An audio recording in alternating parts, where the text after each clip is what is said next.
નમસ્કાર, મારું નામ ઠાકોર અશોકજી છે અને હું વાવથરા જિલ્લામાંથી આવું છું અને એક એડવોકેટ તરીકેની હું પ્રેક્ટિસ કરી રહ્યો છું.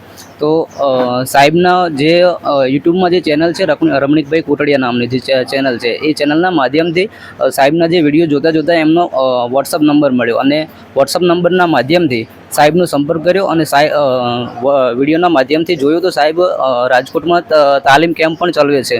તો તાલીમ કેમ્પના જોડાઈને સાહેબ પાસેથી સારું જ્ઞાન મેળવ્યું છે અને એક એડવોકેટ તરીકે હંમેશા શીખતું રહેવાનું હોય છે. માટે સાહેબ પાસેથી જેટલું જ્ઞાન મેળવ્યું તેટલું ઓછું છે. સાહેબનો ખૂબ ખૂબ આભાર. આમ તો રેવન્યુ વસ્તુ જેવી છે જે એડવોકેટ સાહેબે કીધું કે આમ જુઓ તો આપણા ગુજરાતના 4-5 પછાત જિલ્લાઓ જે છે એ લગભગ તમામ જુઓ તો દક્ષિણ ગુજરાતની અંદર આવેલા છે. એટલે કોઈ વ્યક્તિ પાસે ઓછું જ્ઞાન છે કે જાજુ જ્ઞાન છે એ જરૂરી નથી. મારી પોતાની પાસે એમ કહું કે હજી ઓછું જ્ઞાન જ છે. રેવન્યુ એટલો ગુડ વિષય છે. લગભગ 60થી વધારે કાયદાઓ આપણા રેવન્યુ ખેતીની જમીનને સ્પર્શતા છે. આટલા તો હજી મેં સર્ચ કર્યા છે. આની પહેલાના વિડીયોમાં હું 40 બોલ્યો હતો. ત્યાર પછી ફાફા ફોરા કરતા આછેરો જ્યાં ટચ થતો હોય ને એવા જોઈએ તો બીજા 20 કાયદાઓ મળીને 60 કાયદાઓનું લિસ્ટ મારી પાસે અત્યારે છે કે જે ખેડૂતને કોઈ પણ ટ્રાન્ઝેક્શનમાં અમુક જગ્યાએ ટચ કરતો હોય. દાખલા તરીકે HUF નો કાયદો, તો હિન્દુ સંયુક્ત કુટુંબની પેઢી કહેવાય, એમાં HUF નો કાયદો પણ ટચ થાય કે વારસાગત મળેલી મિલકત જે છે એને તમે અન્ય વ્યક્તિઓના અધિકારને છીનવી શકો નહીં, નહીંતર એક કોર્ટ કેસને પાત્ર થાય. પણ HUF માંથી પછી સ્વપર્જિત કરી શકાય એવા રસ્તાઓ પણ આમાંથી શીખો કે મારી HUF ની સંપત્તિ છે, હું જો એને આ મારા એક છોકરાને ગિફ્ટમાં આપી દઉં તો એ HUF ની સંપત્તિ રહેતી નથી.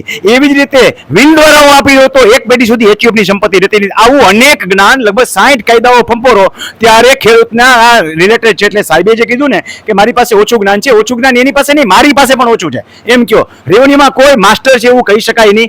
રોજ ને રોજ નવું શીખવા જ મળે જો તમારે સાચા અર્થમાં પ્રેક્ટિસ કરવી હોય.